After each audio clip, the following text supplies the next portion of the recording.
మన భారతీయ సంస్కృతిలో హిందూ సంప్రదాయంలో సప్త ఋషుల గురించి మాట్లాడుతూ ఉంటాం. ఈ రోజుల్లో సప్త ఋషులు మనకు కనబడతారా అంటే ఖచ్చితంగా కనబడతారని కూడా చెప్పచ్చు. ఇంకా గట్టిగా చెప్పాలంటే అందరికీ కనబడతారు, చూడగలిగితే ప్రతిరోజు కూడా కనబడతారు.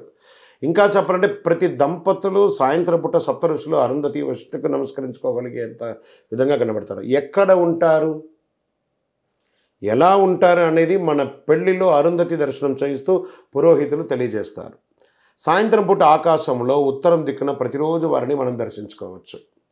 ఇంతకీ సప్త ఋషులు ఎవరు, వారి వివరాలు ఏంటి? అసలు కశ్యప, అత్రి, భరద్వాజ, విశ్వామిత్ర, గౌతమ, వశిష్ఠ, జమదగ్ని సప్తైచ ఋషి ఆస్మృత అని అన్నారనమాట. భారతీయ పురాణ కథనాల ప్రకారం ప్రతి వారి వంశానికి ఒక ఋషి, ఇప్పుడు ఒక ప్రవరం చెప్తుంటారు అనుకోండి. ఇప్పుడు సాధారణనే చంద్రమౌళి, వెంకటేశ్వర బాండి తీసుకుంటే ఆంగీరస, అంబరీష, యవ్వనాశ్వ, త్రయార్షయ, ప్రభ్రాన్విత, హరితపుత్ర, ఆపస్తంభసూత్ర, యజుశాఖ అధ్యాయి, చంద్రమౌళి, వెంకట సుబ్రహ్మణ్య శర్మన్ నామభవస్వి అంటే ఆ ఋషులు ఆ యొక్క దీన్ని ఎంత కూడా చెప్పుకున్నారు. అలాగే భారతీయ పురాణ కథలో ప్రతి వారికి వంశానికి ఒక ఋషి, అది ఏ కులం వారైనా వారికి ఒక ఋషి ఉంటారు, ఆ ఋషి ఉంటారు. ప్రాచీన ఋషులు వంశానుక్రమేణ నేటి భారతీయ సంతతి కొందరికి గోత్ర రూపంలోనూ వారి ఋషుల రూపంలోనూ ప్రతిరోజు స్మరణీయులే. మరికొందరికి వారి పూర్వ ఋషులు తెలియపోయినప్పటికీ వారి వంశాలలో ఋషులు కూడా ఉన్నారు. ఎంతోమంది ఋషులు ప్రతినిధులుగా సప్త ఋషులు పూజించడం ఆనవాయితీగా ఉంది. ఎన్నో మంది ఋషులున్నా కూడా 7గురికి అవకాశం ఉంది. దారిని తెలుసుకుంటాం. కశ్యపుడు, అత్రి, భరద్వాజుడు, విశ్వామిత్రుడు, గౌతముడు, జమదగ్ని, వశిష్ఠుడు, వీరే ఆ 7గురు పూజనీయ సప్త ఋషులు. రాక్షసులు హరించిన భగవద్గీత వేదాలను మహావిష్ణువు వ్యాసుని రూపంలో అవతరించి ఉపనిషత్తులు పురాణాల రూపేణ మనకు అందించారు. వ్యాసుడు 4 తలలు లేని బ్రహ్మ, 2 బాహువులు గల విష్ణువు, 3వ కన్ను లేని శివుడు అంటారు. సరే, ఈ ఋషులు 7గురు ఋషులు ఉన్నారు కదా, ఈ 7గురు ఋషుల గురించి కూడా ఒక్కొక్కరి గురించి కూడా తెలుసుకుంటాం. మొట్టమొదటిగా కశ్యప మహర్షి. సప్త ఋషుల్లో కశ్యపుడు ఒక ప్రజాపతి, మరీచి కళల పుత్రుడు. ప్రజాపతి పుత్రుల్లో 13 మందిని వైశ్వానుని పుత్రికలో 2 పెళ్ళాడారు. వారి ద్వారా దైత్యులు, ఆదిత్యులు, దానవులు, సిద్ధులు, గంధర్వులు, అప్సరసులు, మానేయులు, యక్షులు, రాక్షసులు, వృక్ష లతాత్మన జాతులు, సింహ, మృగ, సర్పాలు, పక్షులను, గోగణాలను, అనూరుడు, గరుడు, నాగులు, కాలకేయులు, పౌళమీయులు, పర్వతులు అనే దేవర్షి, విబంధకుడు అనే బ్రహ్మర్షి పుత్రులుగా పొందాడు. కశ్యప మహర్షి యొక్క గొప్పతనం ఇవన్నీ స్మరిస్తూ ఉంటే కూడా చాలా గొప్పతనంగా ఉంటుందండి. అత్రి మహర్షి సప్త ఋషుల్లో 2వ వాడైనటువంటి అత్రి మహర్షి బ్రహ్మమానస పుత్రుడు ఒకడు. అతని భార్య అనసూయ. అత్రి తన తపోబలంతో త్రిమూర్తులను పోలిన సోమ, దుర్వాస, దత్తాత్రేయులు కుమారులుగా పొందాడు.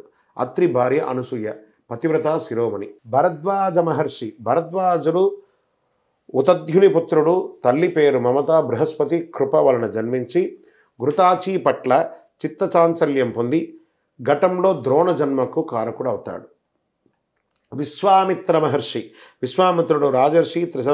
త్రిశంకుని స్వర్గానికి పంపడానికి కొంత తపోఫలాన్ని హరిశ్చంద్రునిచే అసత్యమాడించి కొంత తపోఫలాన్ని మేనక వల్ల తపోవిఘ్నం పొంది శకుంతల జనానికి మూలపురుషుడవుతాడు. దుష్యంతుడు శకుంతల పుత్రుని భారతదేశ నామకరణానికి ఆదిగా నిలిచినవారు. చూడండి ఎంత గొప్పగా ఉందో. 5వ వారు గౌతమ మహర్షి. తీవ్ర క్షామం ఏర్పడినప్పుడు ఋషులు మనలందరినీ గౌతముడు తన తపోబలంతో భోజన వసతి కల్పించాడు. ఇతర ఋషుల ఈర్ష్య వలన మాయ గోవు దర్భతో అదిలించి బ్రహ్మహత్యాపాతకం అంటగొట్టుకున్నాడు. ఈ దోష పరిహారం వరకు గోదావరిని భూమిపైకి తెచ్చి మహర్షి తన భార్య అహల్యను శిలగా మారేటట్టుగా శాపం ఇచ్చింది ఆయనే అనమాట. ఎంత అద్భుతం. ఇంకా 6వ ఋషి వశిష్ఠ మహర్షి. ఇతని భార్య అరుంధతి. వశిష్ఠుడు బ్రహ్మమానస పుత్రుల్లో ఒకళ్ళు. వైవస్వత మన్వంతరం సప్త ఋషుల్లో ఒకరు. శక్తి మొదలైన 100 మంది పుత్రులు గలవారు. దక్ష ప్రజాపతి పుత్రిక ఊర్ధ్వ, ద్వార, రుజుడు, గోత్రుడు, ఊర్ధ్వబాహు, సువర్ణుడు, అనగుడు, సుతవుడు, శుక్రుడు అనే 7గురు పుత్రులను పొందుతాడు. సప్త ఋషులు తేజస్సు గలవారు కనుక వారిని పూజిస్తే సకల దోషాలు తొలగిపోతాయి. ఇక్కడ 7వ ఋషిగా ఉన్నటువంటి జమదగ్ని మహర్షి. జమదగ్ని ఋషి రుచికముని సత్యవతుల కుమారుడు. జమదగ్ని కుమారుడని. జమదగ్ని గారి యొక్క కుమారుడే పరశురాముడు. జమదగ్ని భార్య రేణుక మనసులో కలిగిన అన్యపురుష వ్యామోహం వలన ఆమెను తన కొడుకైన పరశురామునిచే నరికించాడు.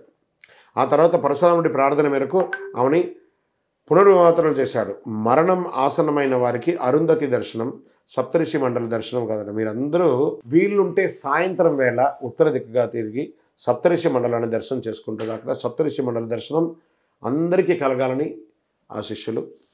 విజయోస్తు.